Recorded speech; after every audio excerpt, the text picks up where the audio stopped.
पाकिस्तान की blind cricket team को भारत में खेले जाने वाले T20 वर्ल्ड कप में शिरकत से महरूम कर दिया गया। और इंडिया ने पाकिस्तानी जो वर्ल्ड कप होने जा रहा है, ब्लाइंड क्रिकेट होने जा रहा है, तो उसमें पाकिस्तानियों को वीजे देने से इनकार कर दिया है। भारत ने पाकिस्तान को ब्लॉक कर दिया है बहुत सारी चीजों में, आईपीएल में नहीं आने देते। मेरा तो बड़ा दिल करता है कि आईपीएल में पाकिस्तानी प्लेयर खेल रहे हो और पीएसएल में इंडियन प्लेयर खेल रहे हो, तो एक नई मजा है। यानी शाहीन शाह अफरीदी अगर आईपीएल में जाके खेल रहे हो तो वाकई मजा है। बाकी विराट कोहली लाहौर में आके सेंचुरी करें तो हमें और क्या चाहिए। लेकिन ये चीजें सारी इंडिकेटर्स हैं इस बात की कि आप किसी भी सूरत में पाकिस्तानियों को, पाकिस्तान के स्पोर्ट्स पर्सन्स को, पाकिस्तान के लोगों को पसंद नहीं करते और चीजों को डैमेजेस पहुंचाने की कोशिश करते हैं, नुकसान पहुंचाने की कोशिश करते हैं। ये कसूर मैं नरेंद्र मोदी को कसूर नहीं कहूँगा, कसूर हमारा अपना है।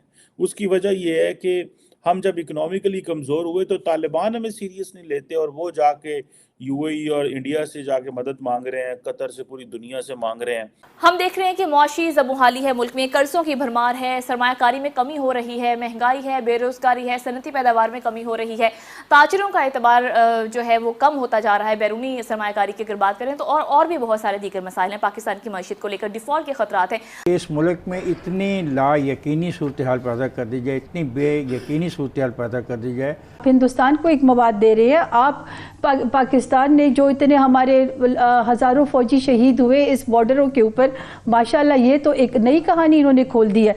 ये तो एक इंटरनेशनल इशू है। ये तो यूएन में जाके पाकिस्तान सारी इतना इस पे हज़ारों साल, इतने 75 साल से हम लोग ये इशू लड़ रहे हैं। नरेंद्र मोदी साहब का प्रेशर होता है पाकिस्तान को दबाओ, पाकिस्तान से ताल्लुक नहीं रखने, क्रिकेट नहीं खेलनी, इन चीज़ों। वोंग यांग जहाज फिर दाखिल हो गया है इंडियन ओशन में आज दोबारा, और वो आगे बढ़ रहा है। और इंडिया ने ऐलान किया है कि हमने मिसाइल टेस्ट करना है 15-16 को। उन्होंने नोटिस टू एयरमैन, जिसको नोटम कहते हैं, वो उन्होंने इशू किया है।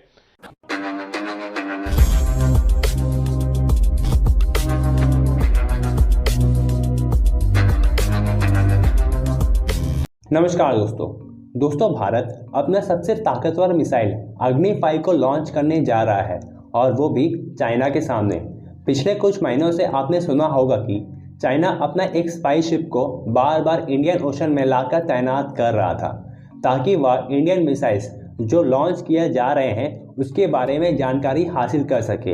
और भारत भी उन मिसाइल्स को न लॉन्च करते हुए पोस्टपोन करते हुए जा रहा था। और इस बार भी चाइना ऐसा ही कुछ सोचकर अपना स्पाई शिप को श्रीलंका के हम्बनटोटा पोर्ट पर तैनात कर दिया। लेकिन अब भारत भी चाइना के इस स्पाई शिप से ना डरते हुए अपना सबसे ताकतवर मिसाइल अग्नि 5 मिसाइल को लॉन्च करने जा रहा है। अगर दोस्तों इस मिसाइल के बारे में बात किया जाए तो ये एक इंटरकॉन्टिनेंटल बैलिस्टिक मिसाइल है जिसको भारत ऑफिशियली क्लेम करता है कि ये 5000 किलोमीटर के रेंज को छू सकता है। लेकिन चाइना कहता है कि भारत जानबूझ करके इस मिसाइल के रेंज कम बता रहा है ताकि भारत चाइना को ब्लफ कर सके। तो चलिए दोस्तों, इसी पर पाकिस्तानी मीडिया का रिएक्शन देखते हैं। वोंग यांग जहाज फिर दाखिल हो गया है इंडियन ओशन में आज दोबारा, और वो आगे बढ़ रहा है। और इंडिया ने ऐलान किया है कि हमने मिसाइल टेस्ट करना है 15-16 को। उन्होंने नोटिस टू एयरमैन, जिसको नोटम कहते हैं, वो उन्होंने इशू किया है। लेकिन उसके बावजूद वो सोच रहे हैं कि अब इसको पोस्टपोन करें। क्या करेंगे? वो चाइना का शिप है, बहुत 400 का हमला है उसके ऊपर, सेंसर से वो कह रहे हैं रिसर्च है, ये कहते हैं स्पाइंग करता है चाइना। तो इशू सारा ये है, मैं जो बात कह रहा हूँ वो ये कह रहा हूँ कि ये देखें ना, मतलब अब ये कितने फ्रंट्स पे वॉर होगी। अब चाइना आज ऐलान हुआ है सरकारी तौर पे, जो हम कह रहे थे कि शी जिनपिंग कल हाई अलर्ट है, शी जिनपिंग लैंड करेंगे। अमेरिकन मीडिया कह रहा है कि परसों, लेकिन थोड़ी देर पहले सऊदी अरब के जो ऑफिशियल मीडिया है उन्होंने कहा है कि कल यानी बरोज बुध शी जिनपिंग सऊदी अरब पहुंच रहे हैं। और उनके इस दौरे में जो सबसे अहम बात होने जा रही है, 14 मुल्कों के एक तो सरबराहान पहुंच रहे हैं रियाद, 14 मुल्कों के, ठीक है। लेकिन सबसे जो इंपॉर्टेंट जो बात होने जा रही है वो ये होने जा रही है कि वो पेट्रो डॉलर से पेट्रो युआन की तरफ ना चला जाए कहीं। अच्छा जी, कहीं वो जो करेंसी है दुनिया की, मतलब हाँ युआन के, वो तो सारी देखिए ना सऊदी अरेबिया का अपनी। अच्छा, यहां पर इंडिया के अंदर अब देखिए ना कंसर्न इसलिए पैदा हो रहा है कि इसलिए पैदा हो रहा है कि अगर वो चाइना, सऊदी अरेबिया उनके साथ डील कर रहा है, एक ये मिडिल ईस्ट पॉलिसी बनी हुई है। पाकिस्तान के, उनके जहन में ये चीज है कि पाकिस्तान में जो नई लीडरशिप आई है तो ये जितने मुल्क हैं मिडिल ईस्ट के ममालिक हैं जहां पर पाकिस्तान ने डिप्लोमेटिकली अपना फुटप्रिंट कम किया है, जिसके नतीजे में इंडिया का बढ़ा है। ये फुटप्रिंट दोबारा पाकिस्तान रीगेन कर जाएगा। तो जो भारत और पाकिस्तान जो है वो एक वक्त तो बड़ी गर्मा गर्मी होती थी, लेकिन अब वो गर्मा गर्मी नहीं रही। थोड़ी बहुत मीडिया करने की कोशिश करता है, क्योंकि भारत ने पाकिस्तान को ब्लॉक कर दिया है बहुत सारी चीज़ों में, आईपीएल में नहीं आने देते और बहुत सारी और चीज़ों में, क्योंकि भारत ये समझता है कि क्योंकि उसका कंट्रोल है बहुत ज़्यादा। रिसेंटली अगर आपको याद हो कि पाकिस्तान के जो रमीज़ राजा साहब थे, पीसीबी के जो चेयरमैन है, उन्होंने आई थिंक हमारी जो नेशनल असम्बली है पाकिस्तान की, उसकी जो स्पोर्ट्स की स्टैंडिंग कमेटी में ये कहा था कि भारत जो है वो पाकिस्तान की क्रिकेट बंद कर सकता है, क्योंकि जो पीसीबी से जो आईसीसी से हमें पैसा मिलता है उसमें से बहुत बड़ा चंक जो है वो इंडिया देता है। So this is where things are. अभी ये हुआ है कि इंडिया ने जो पाकिस्तान की जो ब्लाइंड क्रिकेट टीम थी, उनको जो T20 वर्ल्ड कप है जो होना था इंडिया में 5 से 17 दिसंबर, उसका वीज़ा जो है वो नहीं दिए। और इसके हवाले से जो ये कहा जा रहा है, पाकिस्तान ये कह रहा है ये पॉलिटिकल ग्राउंड्स पे हुए हैं।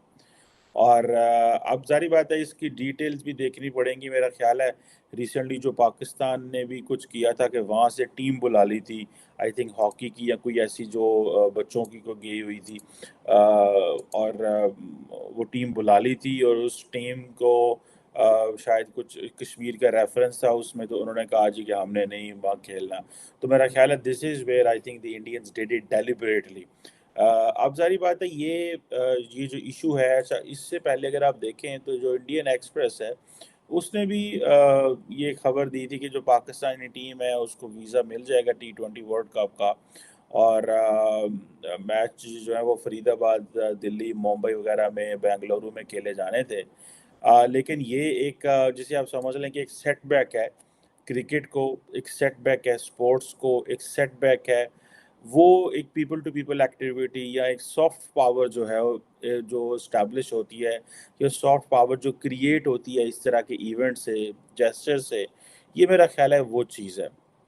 और अब अगर ये देखें कि ये एक अनफॉर्चुनेट सिचुएशन है।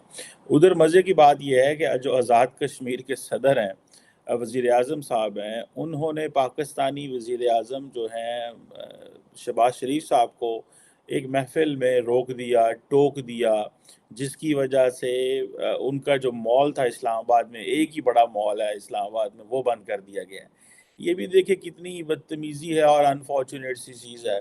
अब पहली बात तो जो आज़ाद कश्मीर के वज़ीर आज़म ने वहाँ पे किया वो भी गलत था कि प्राइम मिनिस्टर तकरीर कर रहा हो और आप उसको रोक के पूछें कि तुम क्या कर रहे हो, क्या नहीं कर रहे, ये भी बदतमीज़ी है।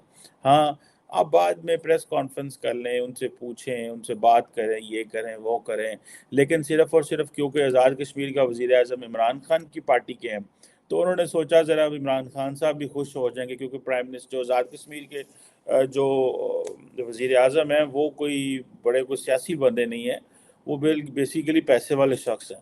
तो उन्होंने पैसे से वज़ारत उज़्मा आज़ाद कश्मीर के लिए, ये तो क्राइटेरिया हमारे पाकिस्तान में।